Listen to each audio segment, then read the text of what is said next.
મિત્રો, મારુતિનંદનમાં ફરી એકવાર આપનું સ્વાગત છે। આપણે ધોરણ 10 ની અંદર અંગ્રેજી ગ્રામરમાં ચાલી રહ્યું છે વોઇસ। વોઇસના દરેકે દરેક કાળમાં ટુ બીના રૂપોમાં કયા પ્રકારનો ફેરફાર થાય છે એ ફેરફાર માટેનો મેં એક ફોટોઝ તમને મોકલેલો, તો ધ્યાનથી કાળ પ્રમાણે જે કાલે સાંજે મોકલેલ ફોટો છે એને તમારી નોટબુકની અંદર રાઇટ ડાઉન કરી દેવાનું છે, જેના કારણે દરેકે દરેક કાળની અંદર કયા પ્રકારના ફેરફાર થશે એની જાણકારી તમને સરળતાથી મળી રહેશે। હવે આપણે મિત્રો કાલે 5 વાક્યોની એક એક્સરસાઇઝ તમને આપેલી, બરાબર? હું આશા રાખું છું કે એના જવાબ તમે લખી દીધા હશે। તો સૌપ્રથમ આપણે આગળ વોઇસની અંદર ચલાવીએ એના પહેલા આ 5 વાક્યો સોલ્વ કરીશું। ધ્યાન રાખજો મિત્રો, પ્રથમ વાક્ય આની અંદર આપેલું છે, I can answer your question, બરાબર? આની અંદર કર્તા છે આઈ, ક્રિયાપદ આપેલું છે આન્સર, અને યોર ક્વેશ્ચન એ શું છે? કર્મ છે। તો આપણે અહીંયા આન્સર્સ લખીએ છીએ। પ્રથમ વાક્ય કર્મ શું છે? યોર ક્વેશ્ચન, તો યોર ક્વેશ્ચન ને આગળ લાવીશું યોર ક્વેશ્ચન, ઓકે? કેન આપેલું છે તો કેનનું કેન મૂકીશું। સાદા સહાયકારક ક્રિયાપદમાં ફેરવવાનો કોઈ મતલબ રૂલ્સ છે નહીં, માત્ર સેલ અને વિલ ફેરવવું હોય, આઈ અને વી હોય તો આપણે સેલ કરી દઈએ છીએ, બાકી બધા જોડે આપણે વિલ કરી દઈએ છીએ। તો કેન પછી વધારાનો શબ્દ આપણે એની અંદર મૂકીએ છીએ બી, આન્સરનું ભૂતકૃદન થશે આન્સર્ડ, આન્સર્ડ। પછી શું મૂકીશું? ચોથો નિયમ આપણો બાય મૂકવાનો છે, તો બાય મૂક્યો। અને આઈ આપેલો હતો તો આઈ નું કર્મ શું થશે? મી થશે, બરાબર? તો આ જવાબ થયો your question can be answered by me, બરાબર? બીજું વાક્ય જોઈએ, Hrithik can draw a picture easily, કર્તા, ક્રિયાપદ અને કર્મ। કર્મને આગળ લાવીએ, અ પિક્ચર,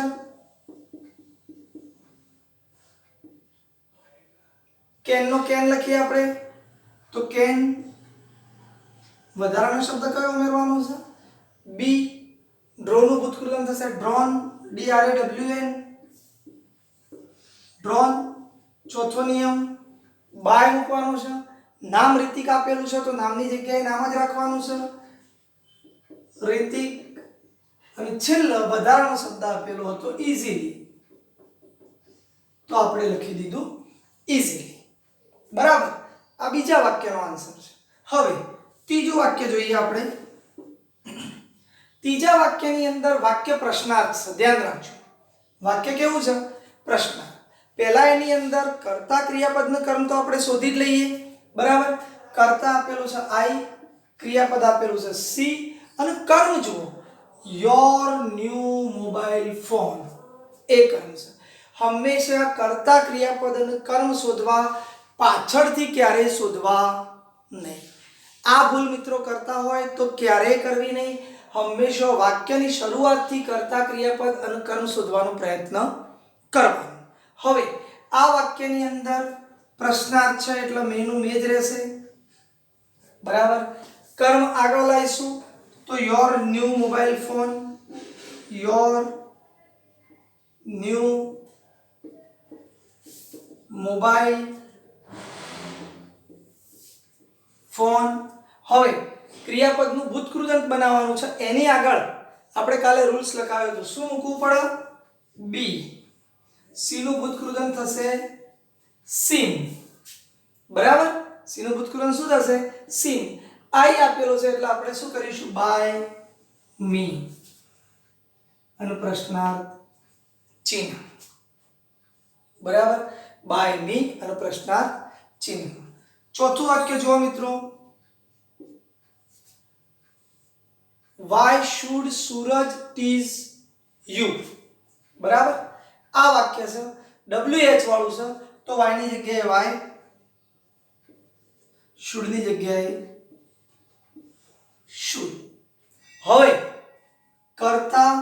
ક્રિયાપદ અને કર્મ આપેલું છે. કર્મ શું આપેલું છે? યુ. બરાબર.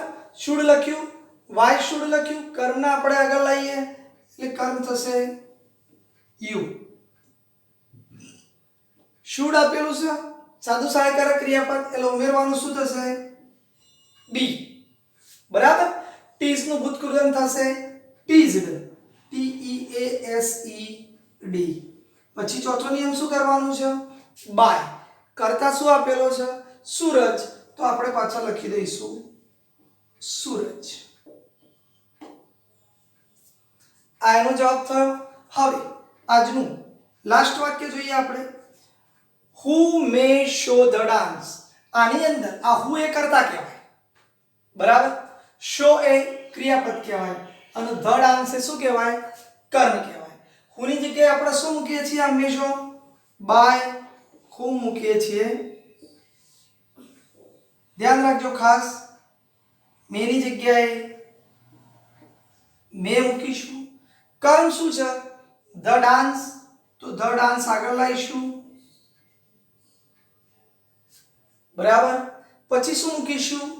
બી. શો નું ભૂતકૃદંત થશે શોન. પ્રશ્નાર્થ ચિહ્ન. હુ વાળા વાક્યમાં જો અંતે ભૂતકૃદંત આવા આપણી વાક્ય રચનામાં, તો આપણે સમજવું કે આપણું વાક્ય સાચું છે. ખાસ ધ્યાન રાખજો, દરેકે દરેક ભૂતકૃદંત જે આપણા છે, જે આપણે વાક્યની અંદર લખ્યા છે, આ આપણા ભૂતકૃદંત. હું એકવાર અંડરલાઈન કરું છું. આ ભૂતકૃદંત 1 2 3 4 અને 5.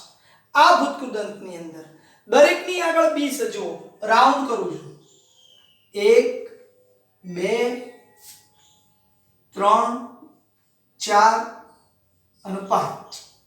આ બી સાદા સહાયકારક ક્રિયાપદો સાથે બી મૂકવામાં આવે છે. એ બી હંમેશા ભૂતકૃદંતની ક્યાં હોય છે? આગળ. જો આ રીતે તમારી વાક્ય રચના તમે લખી હશે, તો મિત્રો એક પણ વાક્ય ખોટું પડશે નહીં. આના આન્સર લખી દેજો. પછી આપણે આગળના કાળનું પેસિવ વોઇસ જોઈએ.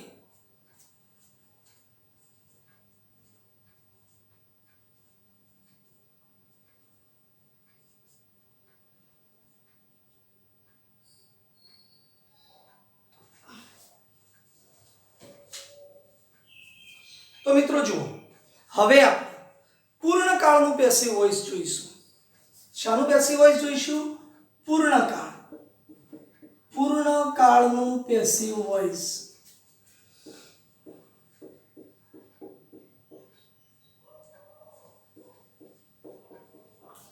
આવું હેડિંગ મારશો તમે, પૂર્ણકાળનું પેસિવ વોઇસ. એના નીચે આપણે નોંધ કરી અને એક નિયમ લખીશું.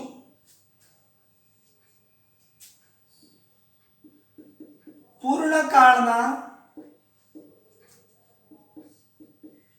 કોઈ પણ વાક્યમાં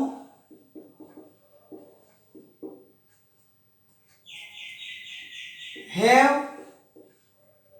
હેઝ અને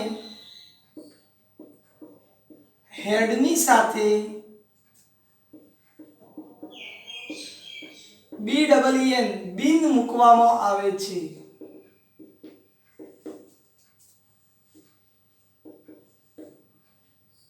શું મૂકવામાં આવે છે? બિન મૂકવામાં આવે છે. જેમ આપણા shall, will, can, could, may, might, must, should, would એની સાથે શું મૂકતા હતા? બી મૂકતા હતા. હવે આની સાથે મૂકવામાં આવે છે BEEN બિન મૂકવામાં આવે છે.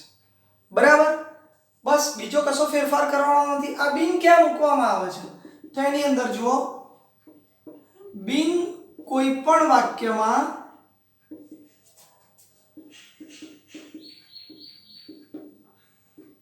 હંમેશા ભૂતકૃદંતની આગળ મૂકવામાં આવે છે.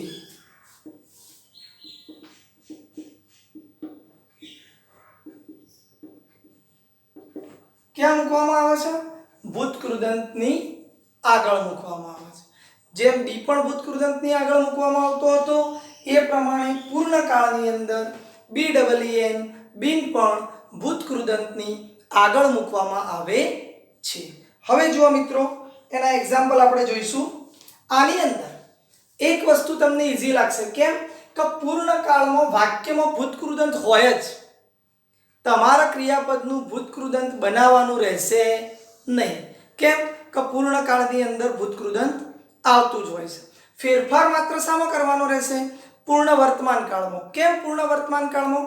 દાખલા તરીકે એવું વાક્ય આપ્યું છે, I have played cricket. Cricket આગળ લાવશો એટલે ક્રિકેટ હેઝ. શું લખવું પડશે? Cricket has. અને પેલામાં શું હતું? આપણે શું લખ્યું? આઈ હેવ.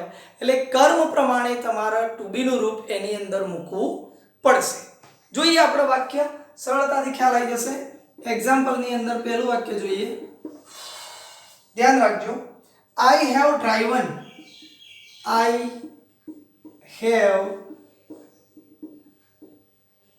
Driven a scooter. આવું વાક્ય આપેલું છે મિત્રો.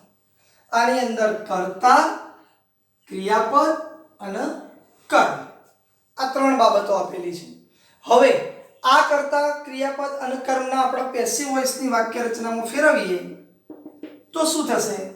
કર્મને આપણે કર્તા બનાવવા પડશે, એટલે આપણે આગળ શું લઈશું? અ સ્કૂટર. હવે જુઓ, આઈ જોડે હેવ આવે છે.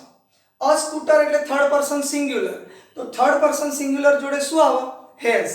તો આપણે હેવ ની જગ્યાએ શું મૂકીશું? હેઝ. બરાબર. પૂર્ણકાળ હોય તો શું મૂકવું પડે? BEEN. એટલે આપણે આટલે શું મૂકીશું? બી. ક્રિયાપદનું ભૂતકૃદંત ડ્રાઈવર આપેલું જ છે, કશો ફેરફાર કરવાનો નથી, તો આપણે આટલે સીધું થઈ જશે ડ્રાઈવર બાય મી. તો અહીંયા આપણે કરીશું બાય મી. સિમ્પલ. બરાબર. A scooter has been driven by me. હવે ધ્યાન રાખો, બીજું એક્ઝામ્પલ જોઈએ આપણે. Mukesh has helped. Mukesh has helped them. આવું એક વાક્ય આપેલું છે. આ વાક્યને આપણે પેસિવ વોઇસમાં રૂપાંતરિત કરવાનું છે. કર્તા, ક્રિયાપદ અને કર્મ. કર્મને કર્તાને સ્થાને લાવીશું. ધેમ એ કર્મ છે. કર્તા બને એટલે શું થશે? દે. હવે મુકેશ થર્ડ પર્સન સિંગ્યુલર હતો એટલે હેઝ મૂકેલો હતો. દે થર્ડ પર્સન પ્લુરલ કહેવાય, એટલે એની સાથે શું આવશે? હેવ આવશે. એટલે દે હેવ. વધારાનો શબ્દ કયો મૂકવાનો છે? બીન. હેલ્પ્ડ નું હેલ્પ્ડ ભૂતકૃદંત આપેલું જ છે. બાય મુકેશ, તો આપણે અહીંયા લખી દઈશું બાય મુકેશ. That's answer. હવે એની અંદર એક વાક્ય નકારનું જોઈએ આપણે. ધ્યાન રાખજો. We have not cooked. We have not cooked the food yet. We have not cooked the food yet. બરાબર. આ વાક્યમાં કર્તા, ક્રિયાપદ અને કર્મ. આન્સર લખીએ એનો. ધ્યાન રાખજો, કર્મ શું છે? The food. તો ધ ફૂડ ને આપણે આગળ લાવીશું. The food third person singular છે, એની સાથે શું આવશે? હેઝ આવશે. નોટ આપેલો છે તો નોટ મૂકી દેવાનું.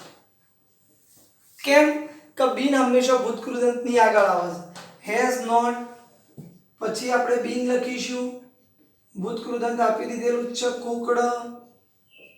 બાય લખીશું, વીનું કર્મ શું થશે?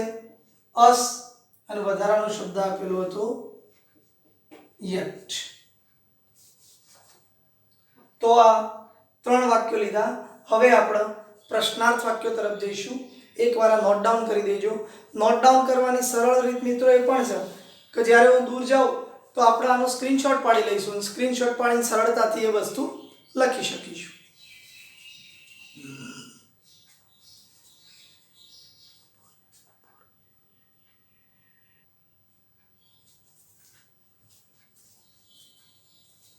જો મિત્રો, હવે આપણે પ્રશ્નાર્થ વાક્યો જોઈએ. તો 4 નંબરનું વાક્ય ધ્યાન રાખજો. હેઝ મિસ્ટર વાધેર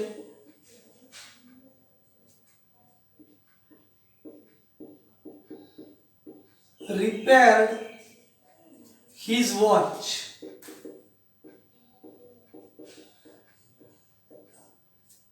આવું એક વાક્ય આપેલું છે. આ વાક્યને આપણે પેસિવ વોઇસમાં રૂપાંતર કરવાનું છે. ધ્યાન રાખજો. તો આ વાક્ય પ્રશ્નાર્થ છે. પ્રશ્નાર્થની શરૂઆત શાનાથી થઈ છે? હેઝ થી થઈ છે. અહીંયા ધ્યાન રાખજો, મિસ્ટર વાધેર કર્તા આપેલું છે, રિપેર્ડ ક્રિયાપદ આપેલું છે, અને હિઝ વોચ એ કર્મ આપેલું છે. તો આ વાક્યની અંદર આપણા કર્મ કયું આગળ લાવવાનું છે? His watch. તો એની સાથે હેઝ જ રહેશે. એટલે શરૂઆત આપણે શાનાથી કરીશું? હેઝ થી. કેમ કે જો હેઝ પ્રશ્નાર્થ વાક્યમાં આપણે આગળ નહીં મૂકીએ તો વાક્ય પ્રશ્નાર્થ બનશે નહીં. તો આપણે હેઝ નું હેઝ મૂક્યું. કર્મ આગળ લાવીએ. કર્મ શું છે મિત્રો? His watch. બરાબર. હવે આપણે ભૂતકૃદંત મૂકવાનું છે. તો ભૂતકૃદંતની આગળ આપણે શું મૂકીશું? બિન મૂકીશું. બરાબર. હવે ભૂતકૃદંત મૂકીએ. રિપેર્ડ. શું મૂકીશું? રિપેર્ડ. ત્યારબાદ આપણે શું મૂકીશું? બાય મૂકીશું. ચોથો નિયમ આપણો. અને છેલ્લે કર્તા શું આપેલો હતો? મિસ્ટર વાધેર. આપણે એને કર્મ બનાવી દઈશું. By mister Vadher. પ્રશ્નાર્થ ચિહ્ન. તો આ મિત્રો બની ગયું આપણું પ્રશ્નાર્થ વાક્ય. હવે જુઓ, બીજું એક WH વાળું પ્રશ્ન સૂચક શબ્દનું વાક્ય લઈએ. તો એની અંદર આપેલું છે why has Bina made a cup of tea? A cup of T. જો આની અંદર, તો આની અંદર વાય આપેલો છે, તો આપણે વાય થી જ વાક્ય બનાવવાનું રહેશે. પેસિવ વોઇસ ની અંદર ધ્યાન રાખો, વાય નું વાય. હેવ હેઝ એ મેં તમને કીધું તેમ કર્મ પ્રમાણે મૂકવાનું. આ વાક્યમાં બીના કરતા છે, ક્રિયાપદ છે, કપ ઓફ ટી એ કર્મ છે. બીના હતી એટલે આપણે હેઝ મૂકેલો હતો. તો અહીંયા પણ અ કપ ઓફ ટી એટલે ઈટ થશે. તો એની સાથે પણ આપણે શું મૂકીશું? હેઝ. તો અહીંયા આપણે લખીશું હેઝ. પ્રશ્નાર્થ વાક્યમાં ટુ બી નું રૂપ અને પ્રશ્નસૂચક શબ્દ એ બે આગળ આવશે. હવે કર્મનું પાછળ લાવીએ તો અ કપ ઓફ ટી. બરાબર. હવે મેડ ભૂતકૃદંત મૂકવાનું છે, પણ એની આગળ હેઝ આપેલો છે એટલે આપણે શું મૂકીશું? બીન મેડ. બાય કરતા શું આપેલો છે? બીના. તો આપણે લખીશું બીના. પ્રશ્નાર્થ વાક્ય. ધ્યાન રાખવાનું છે મિત્રો, જો સામાન્ય માત્ર પ્રશ્નાર્થ ચિહ્ન નહીં પડ્યું હોય તો અંગ્રેજી વાક્યની અંદર અને અંગ્રેજી ગ્રામરની અંદર ખાસ કરીને આનો જવાબ એક્ઝામમાં ખોટો હોઈ શકે. એટલે આપણે આ વાક્યો બનાવતી વખતે ખાસ ધ્યાન રાખીશું, વાક્યમાંથી એક પણ શબ્દ જવાબ બનાવતી વખતે રહી ના જાય. બીજું, એના જે ચિહ્નો એટલે કે વાક્ય જો પ્રશ્નાર્થ હોય તો આપણે એનો પ્રશ્નાર્થ બનાવી અને જવાબ લખવો પડશે. હવે એક હુ વાળું વાક્ય જોઈએ મિત્રો. હુ વાળું વાક્ય ધ્યાન રાખજો. Who has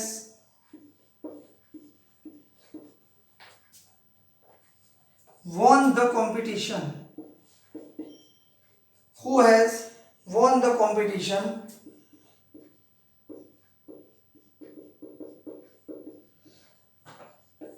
આવું પ્રશ્નાર્થ વાક્ય છે.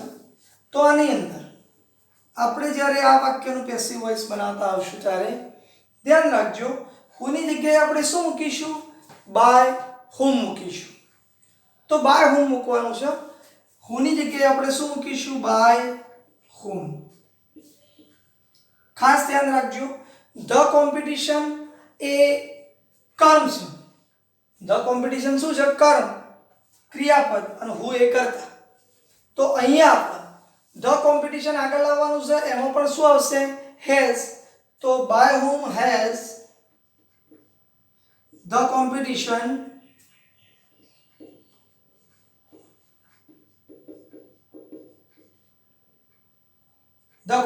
મૂકી દીધું. પછી ભૂતકૃત મૂકવાનું છે. એની આગળ આપણે શું મૂકીશું? બીન મૂકીશું. બીન મૂક્યા પછી વોન અને પ્રશ્નાર્થ ચિહ્ન. બરાબર મિત્રો?